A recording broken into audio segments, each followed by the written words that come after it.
वचन बाबूजी महाराज भाग पहला वचन नंबर 32 इलाहाबाद 25 नवंबर सन 1931। संतों के साथ पहले वैसी ही प्रीत की जाती है जैसे संसार में करते, लेकिन वे उसको निर्मल परमार्थ में बदल देते।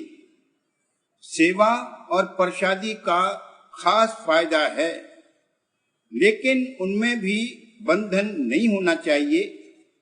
अंतरी और बाहरी सत्संग जरूरी है।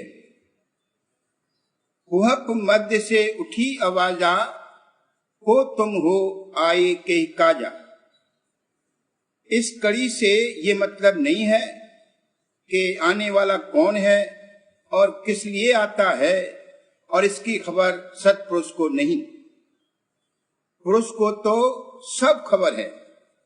नवीन सूरत से इसलिए दरियाफ्त किया जाता है कि सदगुरु व सत्पुरुष की महिमा का वर्णन होकर उसमें उमंग और प्रेम बढ़कर भक्ति और जागी।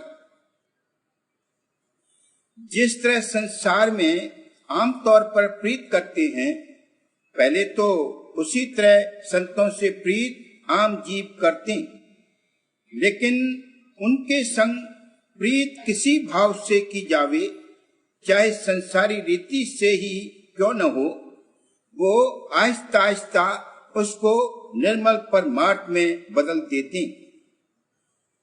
कुटुंब वालों की प्रीत अगर रिश्ते व संसारी अंग में मुख्यता के साथ होती है, उसको भी वे आहिस्ता आहिस्ता वहां से परमार्थी भाव में बदल देती। जो लोग बाहरी सेवा और चरणामृत प्रसादी को मुख्य समझकर उसी में तृप्त रहते हैं, उसमें उनकी आदत और आसक्ति हो जाती। आदत पुख्ता हुए बगैर तो कोई काम ठीक हो ही नहीं सकता, लेकिन इस कदर पक्ष नहीं होना चाहिए कि उसमें बंधन हो जावे, क्योंकि बंधन किसी किस्म का हो छुड़ाना होगा और उसमें इसको थोड़ी तकलीफ होगी। बिना छोड़े अंतर में धस नहीं सकता, लेकिन सेवा प्रसादी फायदे से खाली नहीं, उनका खास फायदा है।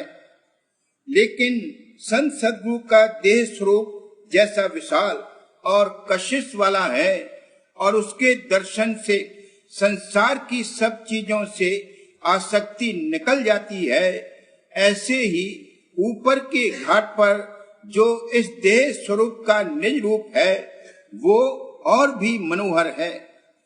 उसके दर्शनों से मौत के घाट से निकल जावेगा। उसके भी निज रूप की अभिलाषा उठाकर वहां सूरत को पहुंचाना चाहिए। जब ऊपर चढ़ेगा उतरेगा तो हर बार कुछ अंग ऊपर छूटता जावेगा।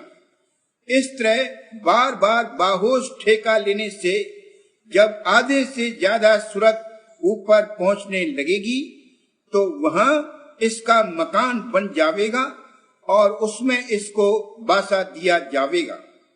और जैसे यहाँ के आकाश में यहाँ के तत्वों के हिसाब से मुकर बनता है, तब यहाँ की चीजें नजर आती हैं।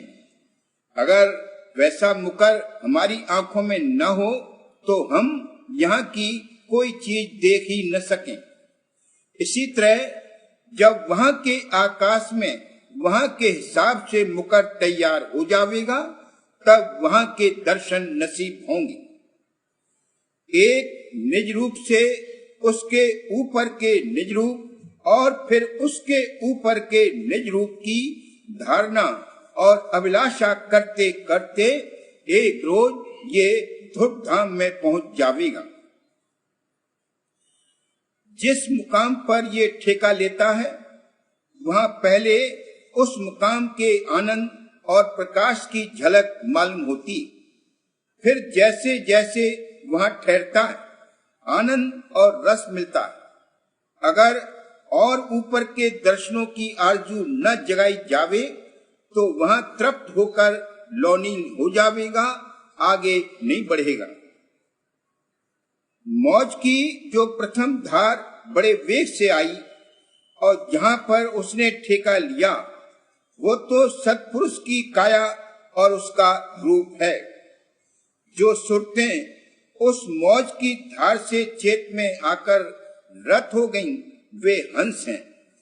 और मौज की उस बड़ी धार के साथ जो छोटी छोटी कोलेटरल धारें छिटक कर आईं, वे अंश हैं।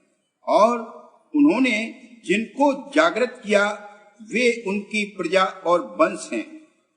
संत महात्मा निज अंश हैं और उनके साथ जो सुरतें आती हैं, वे उनकी अंश हैं। जिन सुरतों का उद्धार होकर वे सतलोक में पहुंचती हैं, वे भी अंश